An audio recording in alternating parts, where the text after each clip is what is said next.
talking about the Titans here. The Titans. Swing and a drive, left field. It's good, and it is good.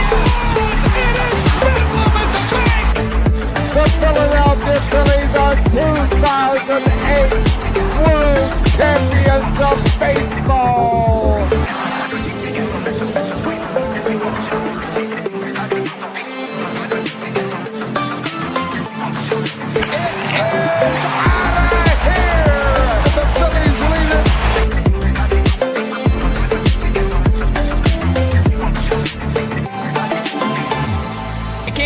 Podcast right here. You already know. Go fucking subscribe.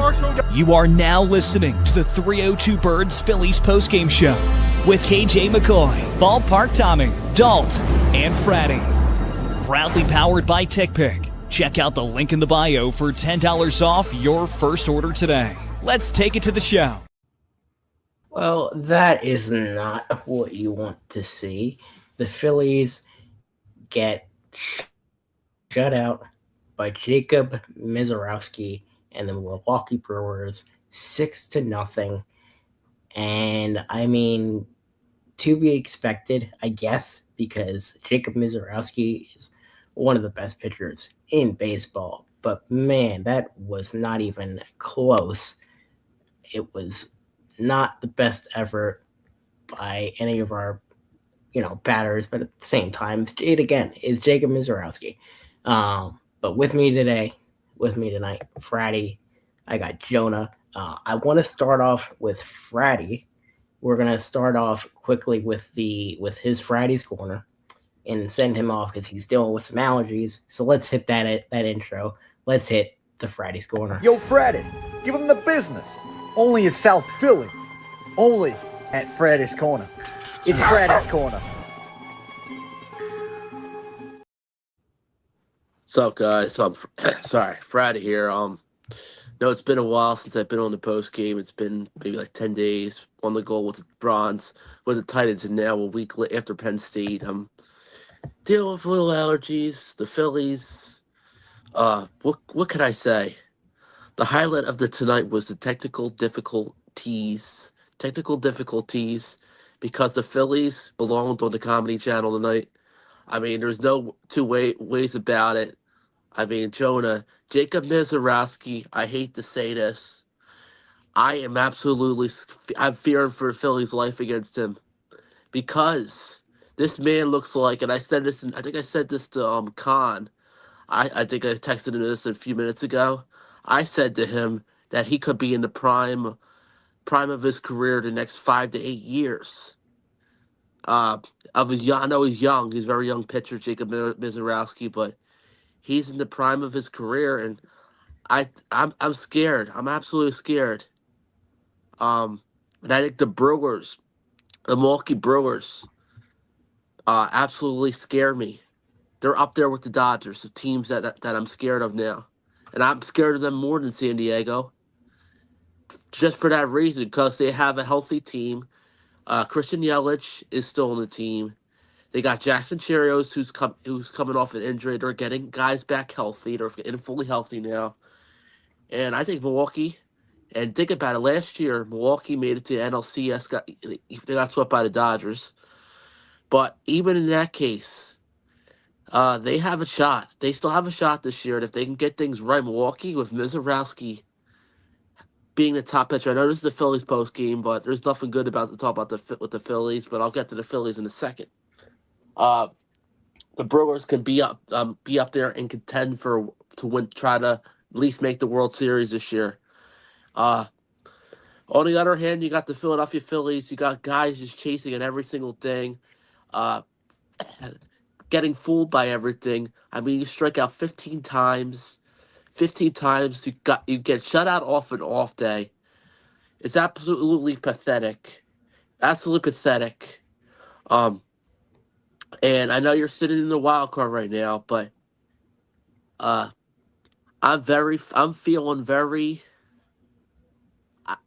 feeling like this Philly. I'm feeling very uneasy. I wouldn't say fully uneasy, but the Phillies team absolutely drives me crazy for a reason. I still think they make the playoffs. I still think they get a wild card. Don't get me wrong. But on the other token, and I'll say one positive thing here, guys. I'll actually say a positive thing. We'd rather the Phillies get their bad games out now, than them doing this in the postseason. And this was, you Jonah, and I know I'm about to get off here. Jonah, I know I've talked to you off and on lately. This game right here, and then I'm talking a little odd tone tonight. This game right here we'll look back on, what is this, June 12th, 2026. We're gonna revisit this bad game the Phillies had June 12th against a Brewers team, and we'll see when we make the postseason in October. In October, and that's pretty much what I have to say. And I'll say one final thing. I think I'm supposed to go to a graduation party tomorrow, so if you guys don't see me, that's why. So I'll probably be back on Postgame, hopefully a lot better, and be on the whole thing by Sunday. So that's all I have, guys, for tonight. About 5 minutes, so. Yeah. Well, feel better, Fred. We love you, buddy. Yeah, I'm drinking water, yeah. Yep. Peace out, buddy. TC. All right, so just me and Jonah for the rest of the show. He's dealing with little allergies, but yeah, Phillies get absolutely dominated. Misirowski hit 104 miles an hour on all those pitches. It was the fastest pitch from a starter since pitch tracking began in 2008, and then he struck Trey Turner out at 103, and then Bryce Harper at 104. 3 ringing strikeouts against 3 superstars, and 3 of the fastest pitches for a starter in the pitch tracking era, actually including the postseason per MLB.com. And on the other end, Painter, he struggled. That being said, that's not going to result in a win, and that is the result that we got, Jonah. Yeah, honestly, it wasn't expected. I thought that the Phillies were going to go out there and do what they normally do against one of the top arms in baseball, and that is fight. This team is not known to give up and die against a top arm. They're known to give up and die against some bum who's the 5th starter on the Mets for whatever reason. That's what they're known for doing. This was a total surprise to me. Getting Maddoxed by Jacob Misirowski when this is supposed to be one of the top offenses in baseball is disgraceful. I just have no words. I'm just too frustrated. This lineup, this should be a wake-up call. I don't know that it's going to be, but it absolutely needs to be. This lineup cannot strike out 15 times and win a game.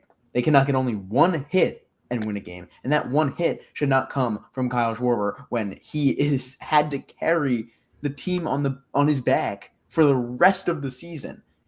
The hit needs to come from Harper. The hit needs to come from Turner. Schwarber has done so much already that if he's the only one getting a hit, you're probably not going to win. And these are the type of arms that you're going to see in the playoffs. You're not going to see scrubs. Like, you're going to see the Misirowskis. You're going to see the Shohei Ohtanis. You're going to see, the Striders of the league. And what do those guys do? They absolutely destroy you. Dylan Cease, Shota Imanaga, those are 2 very good pitchers in the league. And those are 2 pitchers. There's a third one that I don't have off the top of my head. But those are 2 pitchers that have both 13 strikeouts against the Phillies. The Phillies have 3 13 strikeout games this season. And they are up against top pitching. And that is exactly what you're going to see in the playoffs. And we've seen this offense in the playoffs. They struggle. They struggle in a huge way. Even against, the bad arms, the bad bullpen arms. The Mets in 2024, they did not have the best pitching in my eye. They had Sean Manaea, and he crushed them. So this is not giving me confidence at all that the Phillies are going to succeed in the playoffs. But again, that begs the question, especially with Adolis Garcia. You need that arm. You absolutely need that bat. Sorry, not arm. You need that bat. And with Adolis getting hurt, Jonah, I don't know where they go from here. I don't know where they go from here either, honestly. I mean, you said they need a bat, and I agree with you. But when you get one hit in a game, one right-handed outfielder is not going to change that. This team is in some trouble. I said it needs to be a wake-up call. It needs to be a wake-up call. Jacob MISIOROWSKI is really, really good. And he's the hardest throwing pitcher in the stat tracking era. So that's unbelievable. By the way, I know Freddy said that his prime is going to be 5 to 8 more years. I don't know about that. If he keeps throwing like this in regular season games, 104 miles per hour, that's not good for your arm. His arm might be pulled pork by 2028. I wouldn't count on him dominating for years to come. When he's pitching, he's going to be fantastic. I feel like it's kind of like DeGrom, but I don't see him being able to sustain this. But that's completely beside the point. I need to be looking at today, not years in the future when the Phillies are going to have to face Jacob MISIOROWSKI again. The bottom line is that this was just pathetic. And if that's going to be how it is, this team's going nowhere. They need a battle against the top arms. They can't lay over and die against the top arms because it's not going to come easy. It never is going to come easy against a guy like Jacob MISIOROWSKI. It's not. Now, on the other hand, you've got, I kind of want to make this quick, but game 2 tomorrow, you've got another pitcher. Let's hit on Painter first. Let's hit on Painter first because coming off a bad start, he had another one tonight. And, dude, I think that he should get sent to AAA. I really do. I agree. I don't know who you put in that fifth starter position. It's not going to be Walker because you DFA'd him. No. But we also have incredibly thin starting pitching depth in the minor leagues. So I feel like Painter needs to figure it out, but I feel like we're stuck. They can't play him right now. I trust that Painter is going to be a solid pitcher in years to come. I'm giving him time, but is throwing him out there every fifth start for him to get shelled, is that really the best thing for his development? I don't think so right now. And I think they need to find somebody who can just compete. Painter has not been able to compete, and I know that he can because I saw it at the beginning of this year. I saw a great pitcher in him. He's a monster. He's 6'7". He throws the ball 100 miles per hour. He can do it. He's just not doing it right now, and that'll get in his head. A rookie struggling for this long, that could destroy a career, and I don't want to see that happen. I want to see them build up Andrew Painter, and letting him just go out there and get destroyed every 5 days is not going to build up his career. Yeah, I mean, dude, remember Spencer Howard? We thought that he was going to be the next Nolan Ryan. And what happens? He blows up because that's kind of not what you expect out of a rookie, but, you know, they've got to keep that into consideration. And they kept throwing him out, and he just, you know, he eventually ended up on the Texas Rangers. So it's rough. Painter tonight.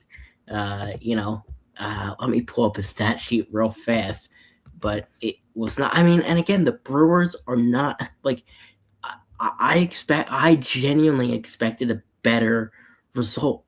I really did because the Brewers are from Painter because the Brewers are not.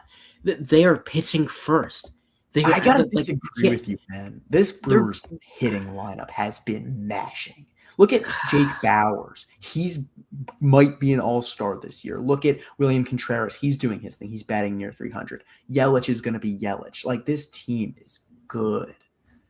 And because they have the pitching, we see that first, but they can hit the ball, man.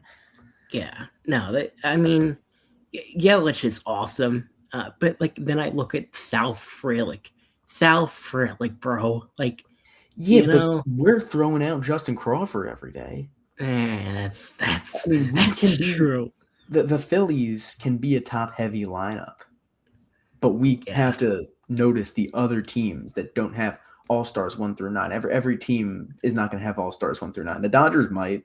The Phillies definitely don't. The Brewers don't either, but their players have been balling out. Like I said, Jake Bauers, Christian Yelich, Jackson Chourio, William Contreras, Bryce Terang. Those 5 are elite players, and they're going to be elite. The Phillies don't have that many good hitters. The Phillies have 3, maybe 4 good hitters on their roster right now.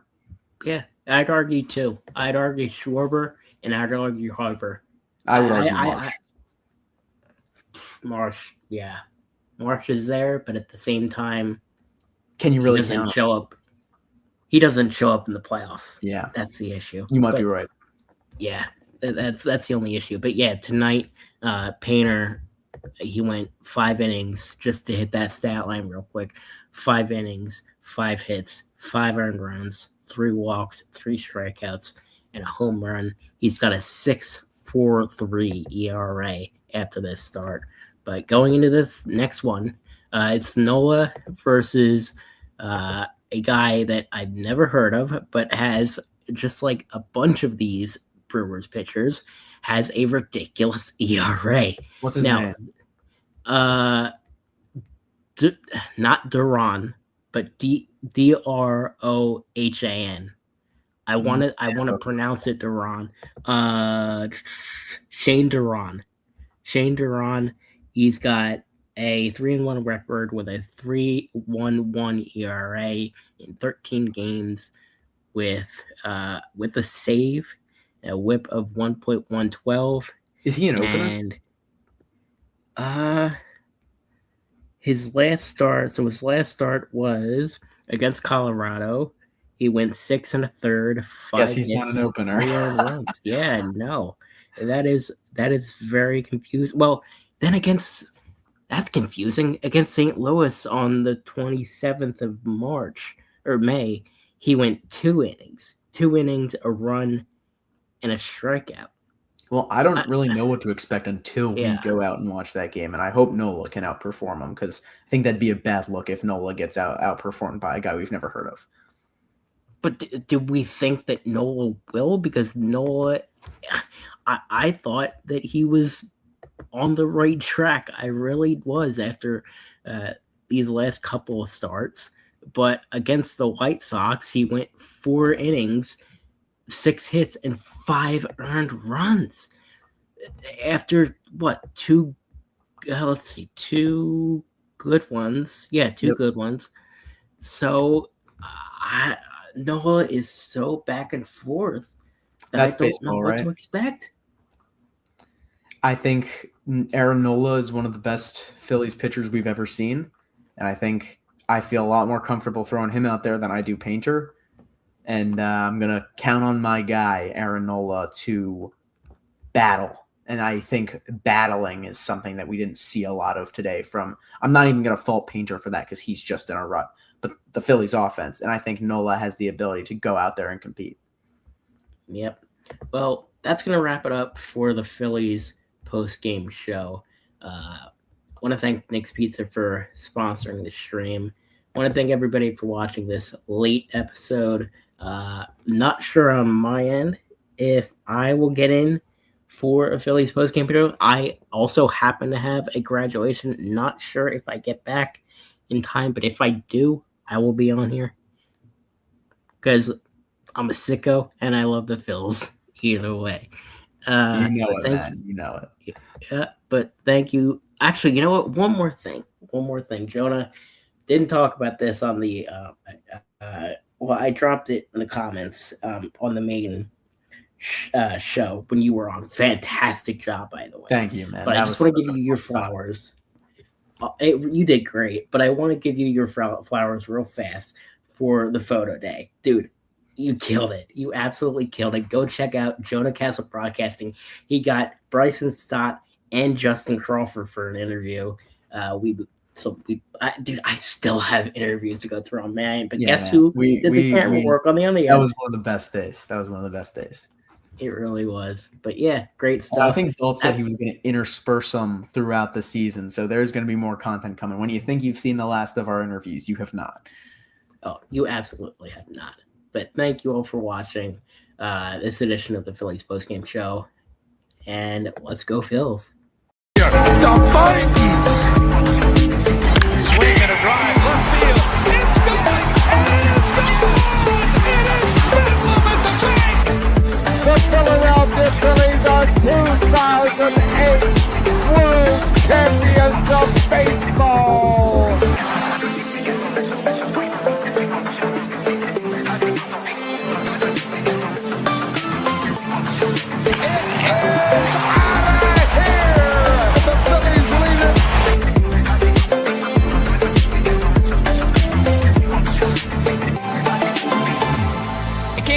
Podcast right here. You already know. Go fucking subscribe.